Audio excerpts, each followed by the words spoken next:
See everybody here. I'm going to sing America the Beautiful, verse 3. Okay, starts with O.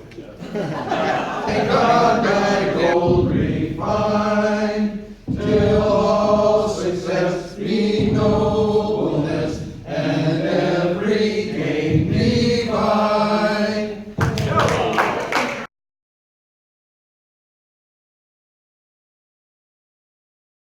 You just stand for a moment. Sue Varga is the marketing director for the Balboa Park Conservancy. Very good. Welcome, Sue. Welcome, Sue. Welcome.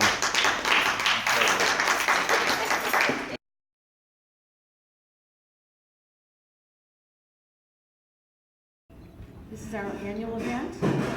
We all love going, and I appreciate all the positive responses of people coming. Thank you very much. And it's 1 week from tonight. I'm sorry? And this is going to help? This helps the families Okay. of the patients who are staying at Rady's Children's Hospital. Children's. Yes, Okay. and Ronald McDonald. Didn't I say that? Yeah, Ronald Brady gets McDonald. enough publicity. And furthermore, there've been some change.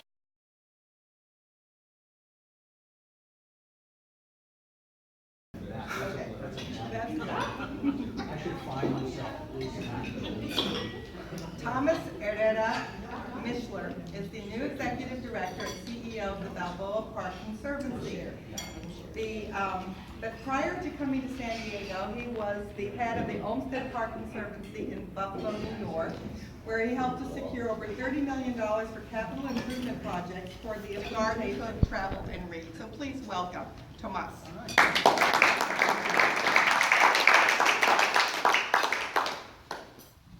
Okay, so I have a happy dollar.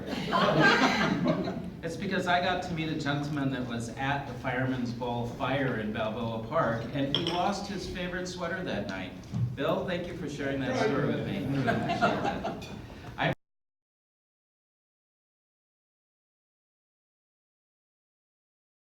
If you put them all together, you've got the equivalent of one of the world's greatest museums in one place.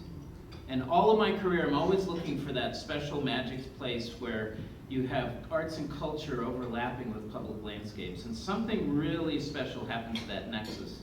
And that's what Balboa Park has.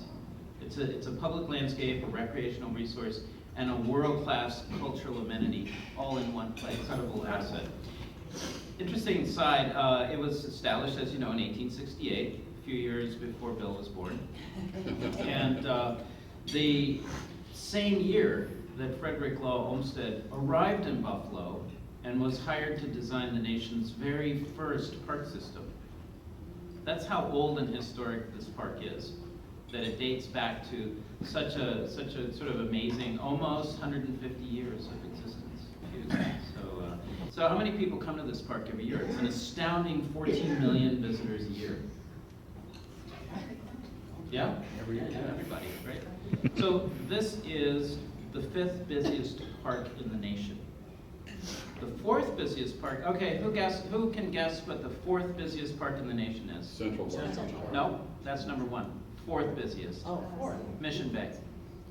We have in San Diego 2 of the busiest parks that attract what I call prized cultural tourists. Cultural tourists are folks that come, and they stay longer, they spend more money, they travel on the shoulder seasons. They are wonderful. We want and need more cultural tourists in San Diego to round out what we have to offer tourists. Right now, we're a highly animal-centric destination. Nothing wrong with that. I'm just saying that it doesn't apply. Not everyone is really attracted by animals. A lot of people are also attracted by arts and culture. And those are folks, this level of intense usage in the park is causing it to decline over time. It's diminishing in quality of a visitor experience. Now, this sort of erosion of visitor experience, some people have blamed the city, saying, well, the city's aggressively neglecting the park. Well, I took over probably the worst park system in America in Buffalo when I was hired. I'm not exaggerating. It was so bad it was aggressively neglected for decades. The grass was overgrown, weeds everywhere, graffiti everywhere, litter everywhere. Does that sound like Balboa Park to you? Of course not. That's it. Actually, Balboa Park is maintained at about as good a level as the city can achieve.